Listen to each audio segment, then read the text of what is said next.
वचन के साधनों की चर्चा चल रही है साधुजनों। अभिमानी शब्द कभी नहीं बोलना, कठोर शब्द कभी नहीं बोलना, कटु शब्द कभी नहीं बोलना, क्रोधी शब्द कभी नहीं।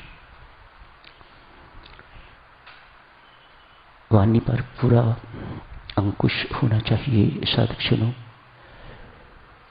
साधना का एक महान अंग है ये, जप के माध्यम से हम वाणी को सुधारते हैं।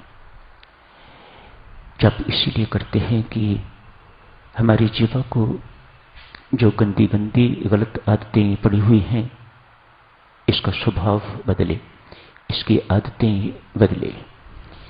निंदा न करे, चुगली न करे, अभिमानी ईर्ष्यालु शब्द न बोले, दूसरों के घर जलाने का काम न करे, फूट फैलाने वाले शब्द न बोले। बड़ी प्रवीण है ये सब कुछ करने में, करती है। दो दुकानदार हैं,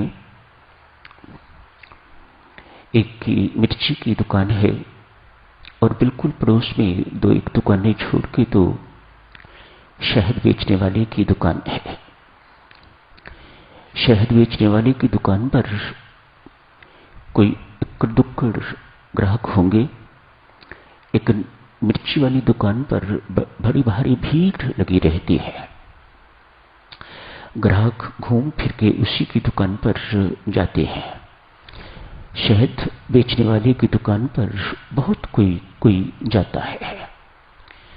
आज इस दुकानदार ने किसी ग्राहक से पूछा, भाई मेरी समझ में नहीं आता क्या कारण होगा, क्यों उसकी दुकान पर ग्राहक की ग्राहक भीड़ लगी रहती है, हालांकि वह मिर्ची बेचने वाला है।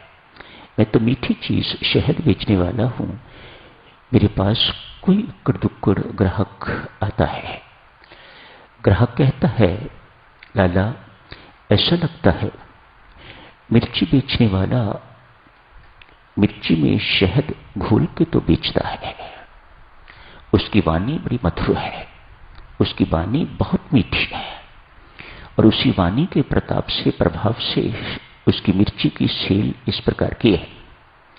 लगता है तू शहद भी बेचता है पर मिर्ची डाल के बेचता है, इसलिए तेरी दुकान पर शहद खरीदने के लिए कोई ग्राहक नहीं आता।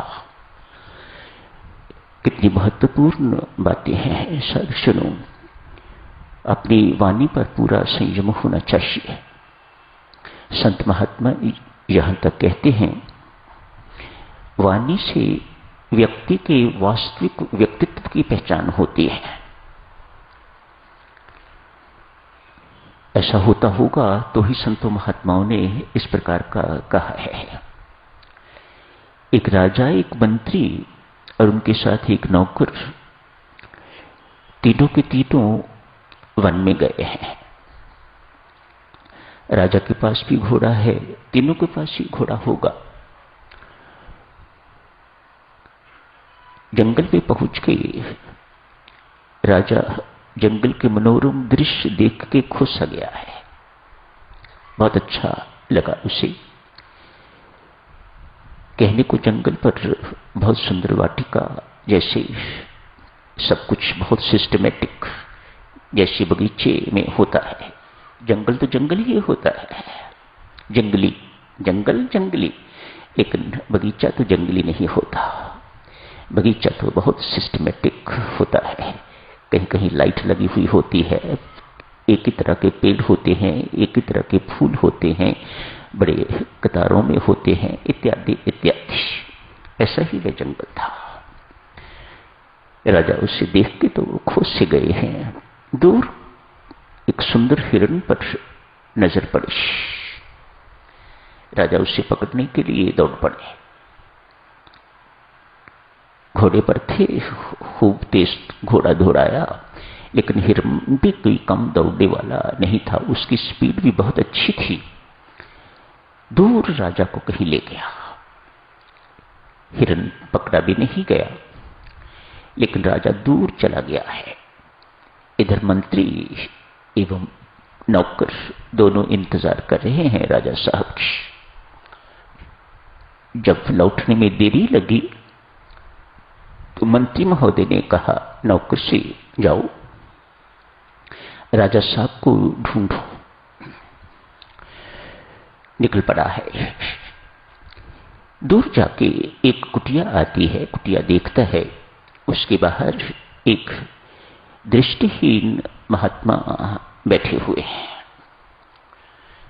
ये नौकर जाके उन्हें कहता है, अरे वंदे, इधर से कोई घोड़े वाला निकल के तो नहीं गया? क्या तूने देखा है इधर से किसी को? प्रश्न ही कैसा था। एक नेत्रहीन व्यक्ति, एक दृष्टिहीन व्यक्ति क्या देखेगा? प्रश्न गलत है उसका। कहा, मुझे पता नहीं, मुझे माफ करें, मुझे पता नहीं। नौकर को भी लौटने में देरी हो गई तो मंत्री खुद निकल पड़े हैं ढूंढने के लिए। अब नौकर को भी ढूंढना है और राजा साहब को भी ढूंढना है। मंत्री साहब भी उसी कुटिया के सामने पहुंचे हैं।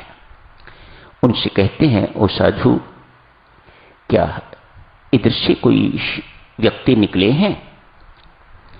हाथ जोड़ के कहता है, मंत्री महोदय, आपका नौकर आया था, इसके अलावा मुझे और कोई पता नहीं। थोड़ी देर के बाद उसी कुटिया के आगे राजा स्वयं आए हैं। आके हाथ जोड़ के कहते हैं, साधु बाबा, चरणों में प्रणाम स्वीकार करें। कोई मुझे खोजते खोजते कोई व्यक्ति इधर से निकले तो नहीं? हाँ राजा साहब, सबसे पहले आपका नौकर आया था, उसके बाद फिर आपके मंत्री महोदय आए थे, अब आप स्वयं पधारे हैं। तीनों इकट्ठे हुए हैं। मन में गहरी सोच, एक दृष्टिहीन व्यक्ति को कैसे पता लग गया कि एक राजा है, एक मंत्री और एक नौकर?